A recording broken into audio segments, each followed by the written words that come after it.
जून 2021 के आखिरी दिनों में, क्योंकि कम्युनिस्ट पार्टी ईसाइयों को गिरफ्तार कर रही थी, मेरे मेज़बान घर की निगरानी की जा रही थी।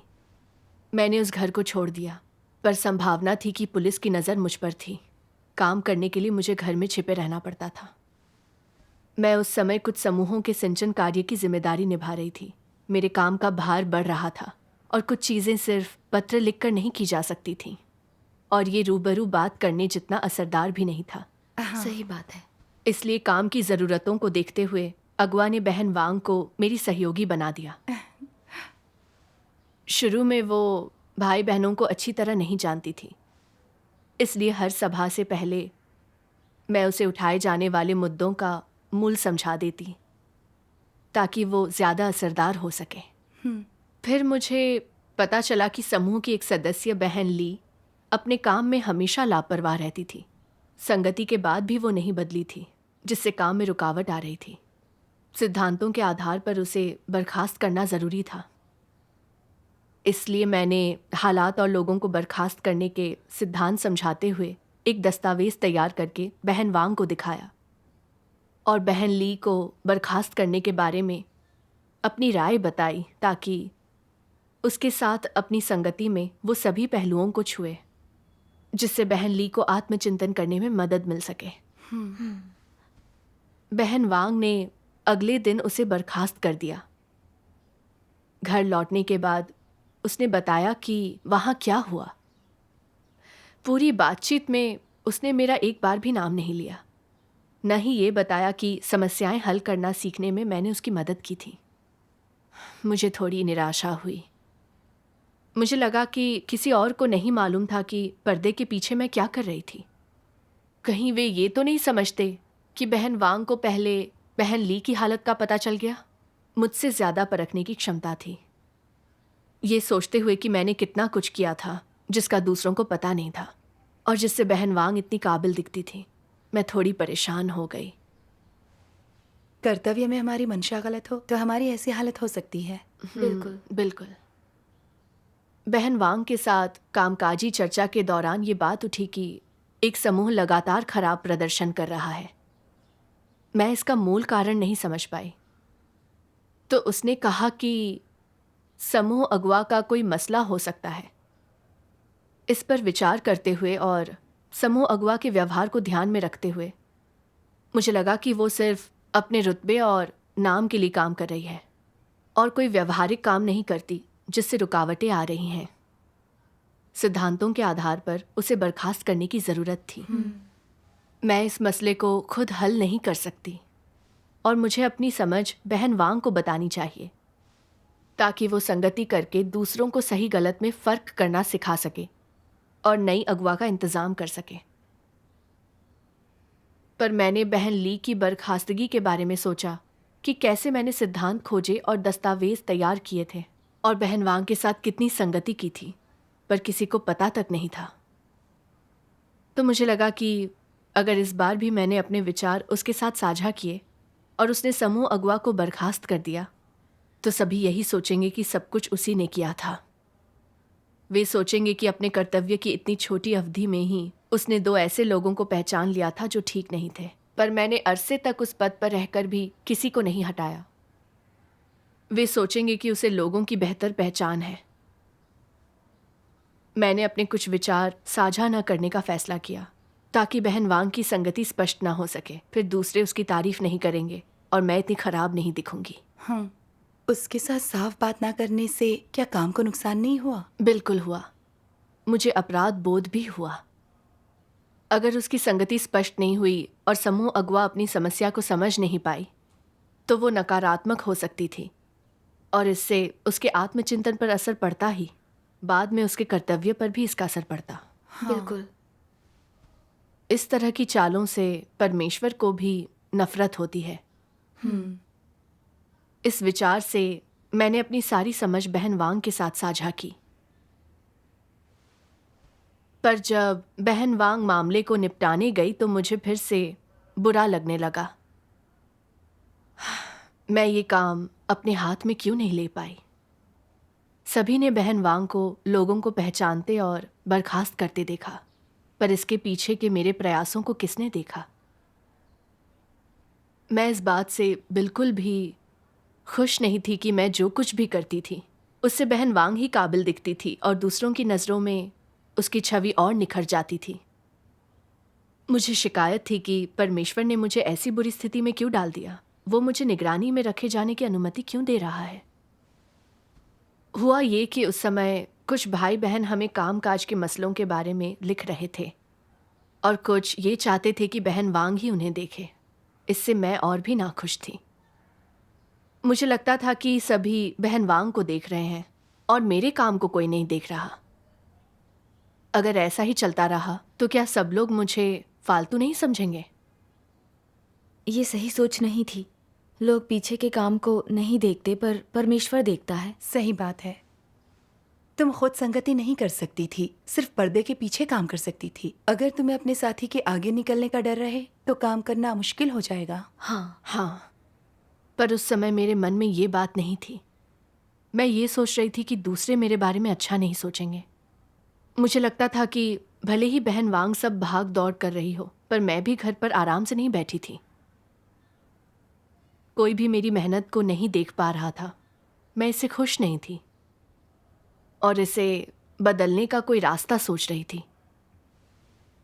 हालांकि मैं खुद भाई बहनों से नहीं मिल सकती थी, पर मैं कामों की व्यवस्था के लिए पत्र लिखकर अपनी कड़ी मेहनत को साबित कर सकती थी और ये कि मैं ही प्रमुख थी। इससे दूसरे लोगों के मन में मेरी छवि मजबूत हो जाती। तभी हमें कलीसिया के कुछ सामान्य मामलों के बारे में कुछ समूहों के पत्र मिले, तो मैंने उन्हें ठीक करने की बारीकियां समझाईं और साफ साफ लिखा कि बहन वांग कब जाएगी, ताकि सबको पता चल जाए कि ये सब मैं ही देखती हूँ, कि सब कुछ मेरे हाथ में है। मैं एक बहन से पूछना चाहती थी कि उसका कामकाज कैसा चल रहा है, पर पत्र लिखने के बाद मैं सोचने लगी कि क्या उसे पता होगा कि पत्र लिखने वाली मैं हूँ। अगर मैंने कोई संकेत नहीं दिया तो शायद वो सोचे कि बहन वांग को उसकी कितनी चिंता है। ऐसे काम नहीं चलेगा। इस बहन को ये पता चलना ज़रूरी है कि पत्र मैंने लिखा है, पर सीधे सीधे ऐसा लिखना भी ठीक नहीं था। मुझे याद आया कि कुछ ही दिन पहले मैंने उस बहन को एक भजन सुझाया था, तो मैं उससे पूछ सकती हूँ कि क्या वो इसे सीख रही है। इस तरह उसे पता चल जाएगा कि ये मैं हूँ। इस विचार के आते ही मैंने झट से पत्र पूरा किया और भेज दिया। उसके जवाब से मैं समझ गई कि उस बहन को पत्र लिखने वाली का पता चल गया था और मैं खुश हो गई। मुझे लगा कि मैं पर्दे के पीछे रहकर भी अच्छी दिख सकती हूँ और दिखा सकती हूँ कि मेरे पास वास्तविकता और मसले सुलझाने की क्षमता है। मुझे कभी भी समझ में नहीं आया कि मैं सही हालत में नहीं थी। ये बात तुमने कब समझी? जब एक बहन ने मुझे अपनी हालत के बारे में बताया तो मैं चौंकी। उसने बहुत दुखी मन से कहा कि जिन अध्ययन दस्तावेज़ों पर उसने कड़ी मेहनत की थी उन्हें उसकी साथी ने भेजा था, जिससे उसे लगा कि उसकी साथी ने उसके काम का श्रेय छीन लिया था और अब वो अपने काम को लेकर उत्साहित नहीं रही। ये सुनकर मुझे एक झटका सा लगा। क्या मैं भी कुछ समय से ऐसी ही हालत में नहीं थी? इसे सुलझाने के लिए सत्य की खोज नहीं की। क्या परमेश्वर ने ये स्थिति पैदा की थी ताकि मैं आत्मचिंतन करके अपने बारे में जान सकूं? अपनी मौजूदा हालत को ठीक करने के लिए मैंने परमेश्वर के वचन खोजे। मैंने परमेश्वर के वचनों का ये अंश पढ़ा।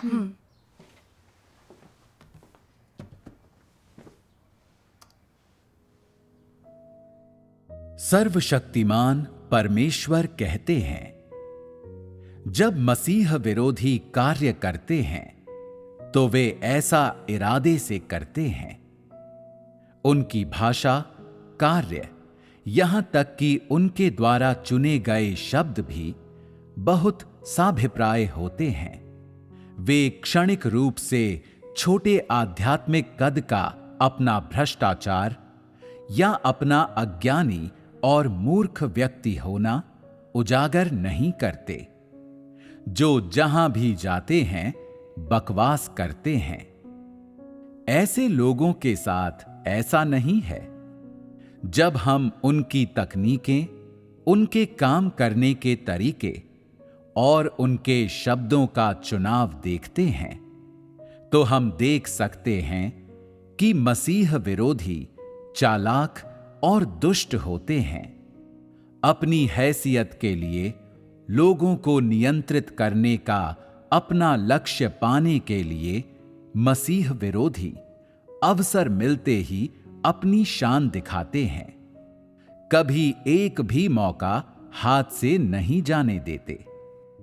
क्या तुम लोगों को लगता है कि ऐसे लोग मेरे सामने ये व्यवहार प्रकट करेंगे? हाँ, तुम ऐसा क्यों कहते हो?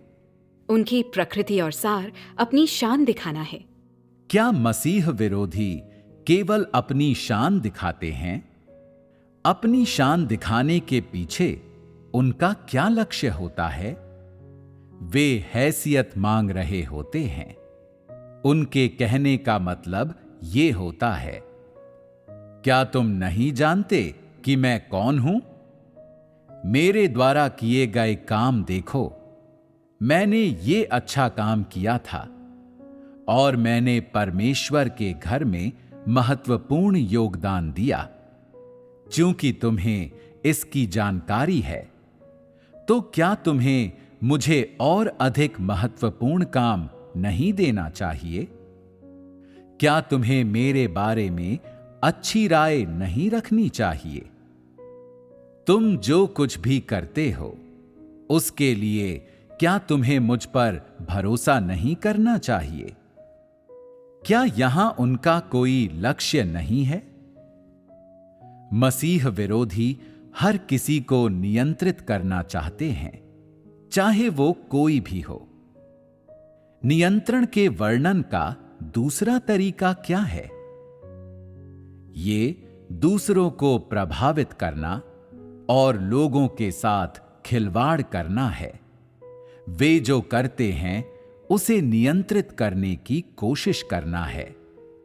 उदाहरण के लिए, जब भाई बहन कुछ अच्छी तरह करने पर उसकी प्रशंसा करते हैं तो मसीह विरोधी तुरंत कहते हैं कि वो उन्होंने किया था, ताकि हर कोई उनका धन्यवाद करे।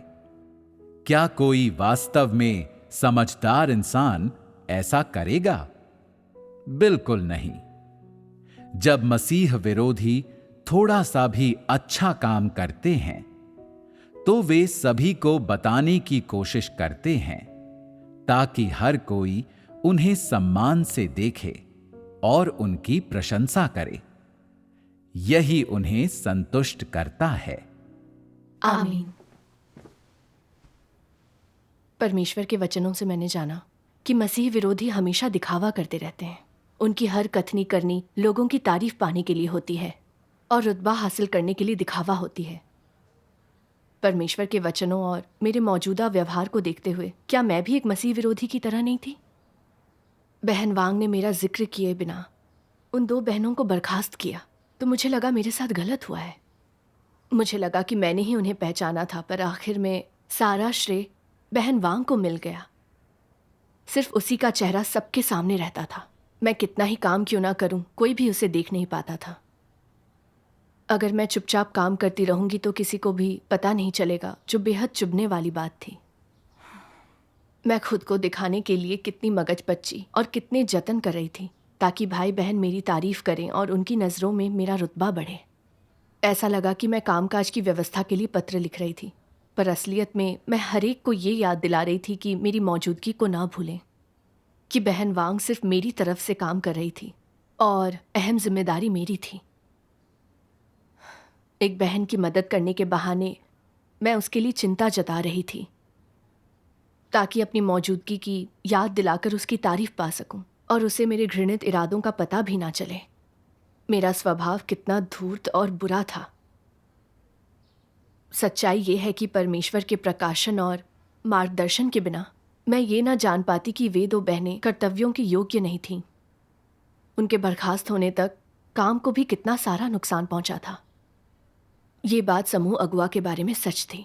अगर बहन वांग इसका जिक्र न करती तो मैं इसे भांप ना पाती और उसे उसके ओहदे पर रहने देती। बात तो सही है। मैं अपना काम ठीक से नहीं कर रही थी। मुझे कोई अपराध बोध नहीं था, बल्कि बेशर्मी से श्रेय पाना चाहती थी। दिखावे और रुतबे के लिए घृणित साधनों का इस्तेमाल कर रही थी ताकि हर कोई मुझे ऊंची समझे। मैं किस हद तक बेशर्म थी। फिर मैंने परमेश्वर के वचनों का एक अंश पढ़ा। क्या मैं इसे पढ़ूं? जरूर। ये रहा।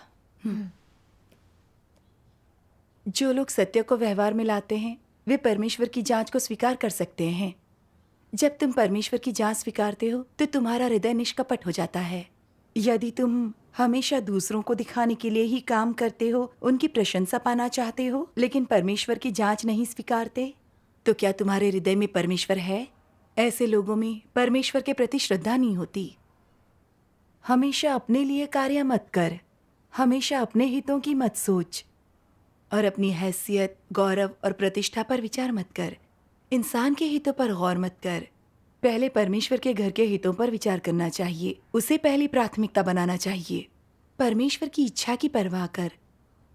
चिंतन कर कि क्या तू अपने कर्तव्य निर्वहन में अशुद्ध रहा है, क्या तू वफादार रहा है, तूने जिम्मेदारियां पूरी की हैं या नहीं, और अपना सर्वस्व दिया है या नहीं। क्या तूने अपने कर्तव्य और परमेश्वर के घर के कार्य पर पूरे दिल से विचार किया है? तुझे इन पर सोचना चाहिए। इन पर विचार करके पता लगा और तू आसानी से अपने कर्तव्यों को अच्छी तरह से निभा पाएगा। आमीन। आमीन। परमेश्वर के वचन कितने सही हैं। परमेश्वर की जांच पड़ताल स्वीकारना सत्य के अभ्यास की कुंजी है। हमें लोगों की परवाह नहीं करनी है, सिर्फ परमेश्वर को संतुष्ट करने और कर्तव्य निभाने की परवाह करनी है। सच है, सिर्फ अपना दिल सही जगह पर लगाकर और अपने नाम और रुतबे की परवाह ना करके ही हम परमेश्वर की स्वीकृति पा सकते हैं। सही बात है। परमेश्वर के वचनों को पढ़कर मुझे अभ्यास का एक रास्ता मिला। दूसरों के भेजे पत्रों और संगति में मैं सही मंशा रखती और परमेश्वर की जांच पड़ताल को स्वीकारती। दूसरों की तारीफ पाने और उनके दिल में जगह बनाने के लिए पत्रों का इस्तेमाल करना बंद कर देती। मैंने कलीसियाओं को लिखे गए पौलुस के पत्रों के बारे में सोचा। उसने प्रभु यीशु का महिमा गान नहीं किया या उसकी गवाही नहीं दी, और प्रभु यीशु के वचनों का अनुसरण करने के लिए नहीं कहा। वो अपना ही महिमा गान करता और गवाही देता रहा। सिर्फ ये कहा कि उसने कितना काम किया है और कष्ट सहे हैं। उसने कहा, मैं किसी बात में बड़े से बड़े प्रेरितों से कम नहीं हूँ, और लोगों को अपने सामने ले आया जो परमेश्वर के विरोध का रास्ता था। सच कहा। मैंने भी अपने पत्रों में परमेश्वर का महिमा गान नहीं किया, ना ही उसकी गवाही दी। मैं अपना ही दिखावा कर रही थी। क्या मैं भी पौलुस जैसा ही काम नहीं कर रही थी? मैं जानती थी कि अगर मैंने प्रायश्चित नहीं किया तो मुझे भी उसी की तरह दंडित किया जाएगा। सही बात है। इस एहसास के बाद मैंने परमेश्वर से प्रार्थना की, परमेश्वर, मुझे अपने रुतबे की ज्यादा ही चिंता रहती है। मैं इसके काबू में रहना नहीं चाहती। परमेश्वर के घर के काम को नुकसान पहुंचाना नहीं चाहती। मुझे अलग दिखने का मौका मिले ना मिले, मैं अपना कर्तव्य निभाना चाहती हूँ। अगले कुछ दिनों तक मैं सचेत होकर अपनी मंशाओं को ठीक रखती रही, खुद को ये याद दिलाते हुए कि कलीसिया के हित सबसे ऊपर हैं और मुझे अपना कर्तव्य अच्छी तरह निभाना है। फिर एक दिन हमें भाई चेन का इस्तीफा मिला, जिसमें लिखा था कि वो इसलिए छोड़ना चाहता है क्योंकि उसकी अपने साथी से नहीं बनती। हमें उसके कुछ मसलों का पहले से थोड़ा बहुत पता था। वो बहुत अहंकारी और ज़िद्दी था, इसलिए दूसरों से उसकी नहीं निभती थी। बहन वांग उसके साथ संगति कर चुकी थी, पर वो नहीं बदला था। जब उसने अचानक ही इस तरह इस्तीफा दे दिया तो ऐसा लगा कि हमारे लिए इस समस्या को सुलझाना मुश्किल होगा। मैंने और बहन वांग ने इस पर बात की तो मैंने उसे अपना नज़रिया बताया और परमेश्वर के वचनों के कुछ प्रासंगिक अंश खोज लिए। बहन वांग को भी लगा कि ये अच्छी संगति रहेगी। उस समय मुझे ये ख्याल आया कि मेरी संगति कितनी ही उपयोगी क्यों ना हो, पर असल में उस भाई से बात वही करेगी। किसे पता चलेगा कि पर्दे के पीछे ये मेरा प्रयास था, मैं ही अगुवाई कर रही थी। इसलिए मेरा मन हुआ कि बहन वांग के साथ संगति ना करूं। पर मैं ये भी जानती थी कि परमेश्वर मेरी हर सोच और विचार पर नज़र रखे हुए हैं, इसलिए मैं थोड़ा सहम गई। मैं हमेशा खुद का नाम और रुतबा क्यों बचाना चाहती थी? हाँ, सत्य का अभ्यास बार बार की जाने वाली प्रक्रिया है। इसका मूल मंत्र है रुतबे के पीछे भागने के परिणामों को देख पाना, फिर उस मोह को छोड़ सकते हैं। क्या तुमने इस पर कोई खोज की? मैंने परमेश्वर के वचनों का एक अंश पढ़ा जिससे मुझे रुतबे के पीछे भागने के परिणामों को समझने में मदद मिली। हाँ। यदि कोई कहे कि वो सत्य से प्रेम कर उसका अनुसरण करता है, लेकिन जो लक्ष्य वो हासिल करना चाहता है वो है अपनी अलग पहचान बनाना, दिखावा करना, लोगों का सम्मान प्राप्त करना और अपने हित साधना, वे परमेश्वर को संतुष्ट करने के लिए कर्तव्य नहीं करते बल्कि प्रतिष्ठा और हैसियत पाने को करते हैं, तो कह सकते हैं उसका अनुसरण अवैध है। ऐसा होने पर जब कलीसिया के कार्य की बात आती है तो उनके कार्य एक बाधा होते हैं या आगे बढ़ने में मददगार होते हैं? वे स्पष्ट रूप से बाधा होते हैं, वे आगे नहीं बढ़ाते। जो कलीसिया का कार्य करने का झंडा लहराते हैं पर अपनी प्रतिष्ठा और हैसियत के पीछे भागते हैं, अपनी दुकान चलाते हैं, अपना एक छोटा सा समूह और अपना साम्राज्य बना लेते हैं, क्या ऐसा व्यक्ति अपना कर्तव्य निभा रहा है? वे जो भी कार्य करते हैं वो कलीसिया के कार्य को बाधित करता है, अस्त व्यस्त करता है और बिगाड़ता है।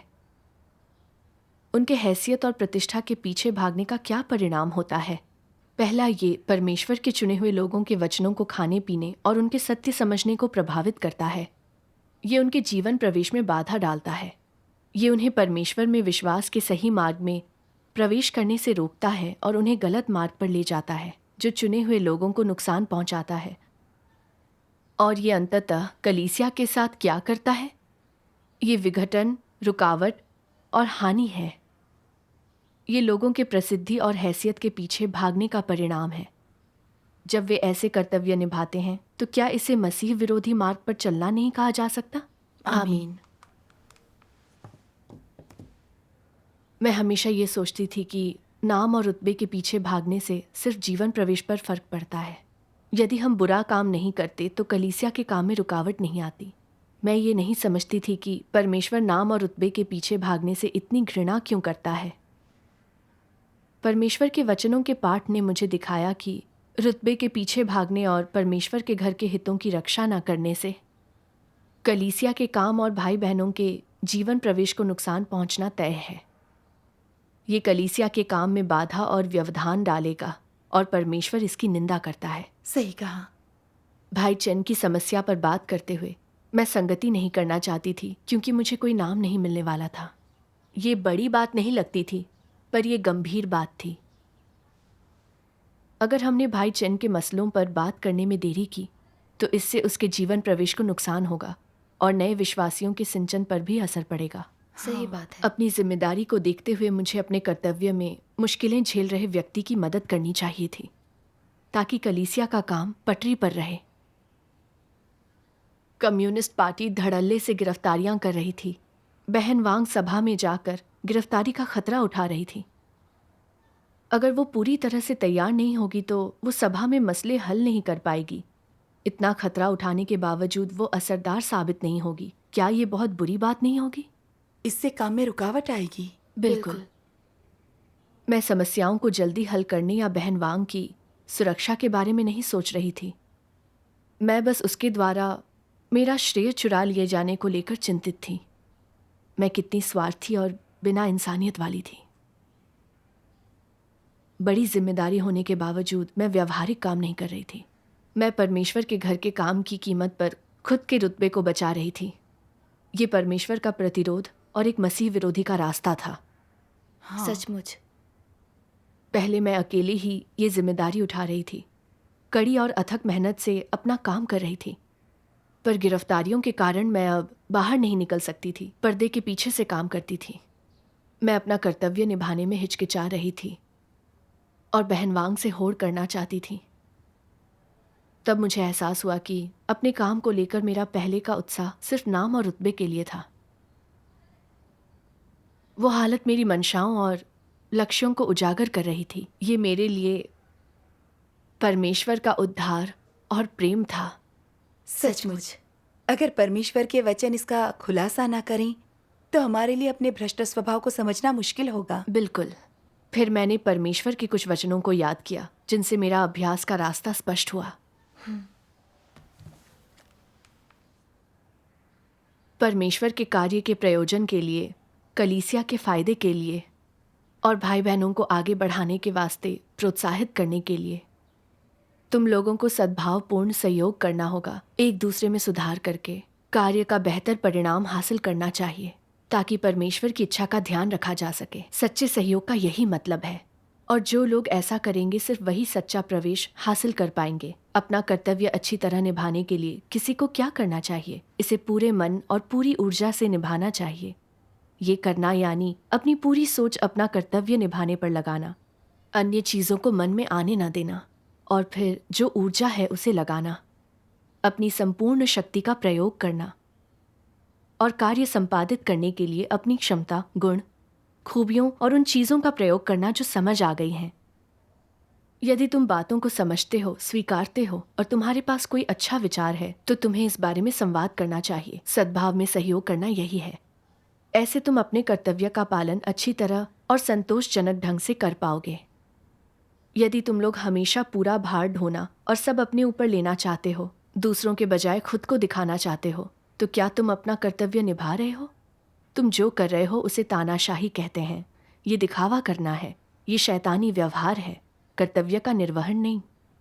किसी की क्षमता, गुण या विशेष प्रतिभा कुछ भी हो, वो सभी कार्य स्वयं नहीं कर सकता। यदि उसे कलीसिया का काम अच्छी तरह से करना है तो उसे सद्भाव में सहयोग करना सीखना होगा। इसलिए सौहार्दपूर्ण सहयोग कर्तव्य के निर्वहन के अभ्यास का एक सिद्धांत है। अगर तुम अपना पूरा मन, सारी ऊर्जा और पूरी निष्ठा लगाते हो और जो हो सके वो अर्पित करते हो तो तुम अपना कर्तव्य अच्छी तरह निभा रहे हो। आमीन। परमेश्वर के वचनों से मैंने देखा कि अपना कर्तव्य निभाने के लिए हमें परमेश्वर के दिल का ध्यान रखना चाहिए और सबका सहयोग करना चाहिए। अपनी खूबियों से एक दूसरे की कमियों की भरपाई करनी चाहिए। तब हमें परमेश्वर की आशीष मिलेगी और अच्छे नतीजे हासिल होंगे। ठीक कहती हो। इससे फर्क नहीं पड़ता कि हम में से कौन समस्याओं को हल करता है। अगर दूसरों की मुश्किलों का समाधान हो रहा है तो हमारे प्रयास भले ही अदृश्य हों, पर अपना कर्तव्य निभाकर और परमेश्वर को संतुष्ट करके हमें सुकून और शांति मिलेगी। परमेश्वर का धन्यवाद। रुतबे के बारे में न सोचने, परमेश्वर के आदेश को ईमानदारी से निभाने, अपना काम चुपचाप करने और किसी और को इसका पता न होने देने से हमें परमेश्वर की आशीष मिलती है, काम फलीभूत होता है और शांति मिलती है। सचमुच ऐसे कर्तव्य निभाना शानदार है। मैंने विचार किया कि भाई चेन की हालत के लिए मुझे किन सत्यों पर संगति करनी चाहिए, और बहन वांग को दिखाने के लिए कुछ प्रासंगिक वचन मिल गए।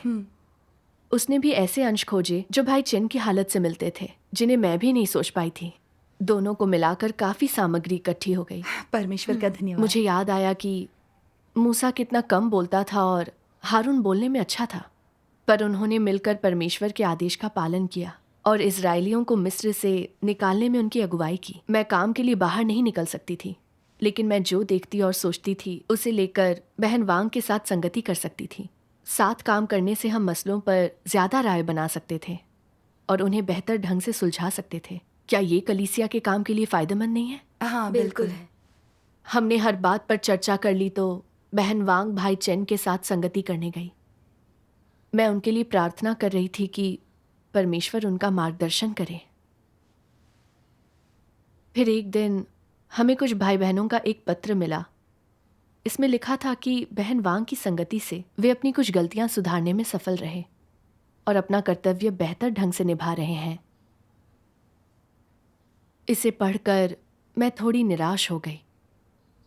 मुझे लगा कि मैंने ही उन गलतियों और मसलों को खोजा था, पर हर कोई सिर्फ बहन वांग के काम को देख रहा था। कोई ये नहीं देख रहा था कि पर्दे के पीछे मैं क्या कर रही थी। मैं फिर से नाम और फायदे के लिए होड़ कर रही थी, तो मैंने प्रार्थना कर अपने निजी हितों को त्याग दिया। बाद में मैंने एक निबंध में परमेश्वर के वचनों का एक अंश पढ़ा जिसने मेरे दिल को छू लिया। तुम कम सामर्थ्यवान हो सकते हो अगर तुम दूसरों के साथ काम करने में सक्षम हो और उपयुक्त सुझाव स्वीकार सकते हो। अगर तुम्हारे इरादे सही हैं, कलीसिया के कार्य की रक्षा कर सकते हो, तो तुम एक सही व्यक्ति हो। कभी कभी तुम एक ही वाक्य से किसी समस्या का समाधान कर सकते हो और सभी को लाभान्वित कर सकते हो। कभी कभी सत्य के एक ही कथन पर तुम्हारी संगति के बाद हर किसी के पास अभ्यास करने का एक मार्ग होता है और वो एक साथ मिलकर काम करने में सक्षम होता है और सभी एक समान लक्ष्य के लिए प्रयास करते हैं और समान विचार रखते हैं और इसलिए काम विशेष रूप से प्रभावी होता है। हो सकता है किसी को याद ही न रहे कि ये भूमिका तुमने निभाई है, शायद तुम्हें न लगे कि तुमने अधिक प्रयास किए हैं, लेकिन परमेश्वर देखेगा कि तुम वो इंसान हो जो सत्य का अभ्यास करता है, जो सिद्धांतों के अनुसार कार्य करता है। ऐसा करने पर परमेश्वर तुम्हें याद रखेगा। इसे कहते हैं अपना कर्तव्य ईमानदारी से निभाना। आमीन। आमीन। ये सच है। हालांकि कोई पर्दे के पीछे के मेरे काम को देख नहीं पा रहा था, पर मैं परमेश्वर के सामने अपनी जिम्मेदारियां पूरी कर रही थी। दूसरों को कोई फर्क नहीं पड़ता था। सत्य का अभ्यास और परमेश्वर को संतुष्ट करना ही अहम बात थी। एक सुपरवाइजर के तौर पर ये मेरा कर्तव्य था कि कुछ गलतियां और मसले नज़र आने पर मैं लोगों से बात करूं। ये कोई श्रेय लेने वाली बात नहीं थी। पहले मैं दूसरों के सामने हमेशा दिखावा करने की कोशिश करती थी, अब मैं पर्दे के पीछे रहकर ही काम करती थी। ये परमेश्वर की व्यवस्था थी और मुझे इसकी ज़रूरत थी। मुझे इसके सामने समर्पण करना था और उपयोगी साबित होना था। अपने कर्तव्य में सत्य का अभ्यास करते हुए इसे अच्छे ढंग से निभाना था। बिल्कुल। जब भी हमारे काम में मुझे समस्याएं दिखाई देती, मैं पहल करके बहन वांग से बात करती।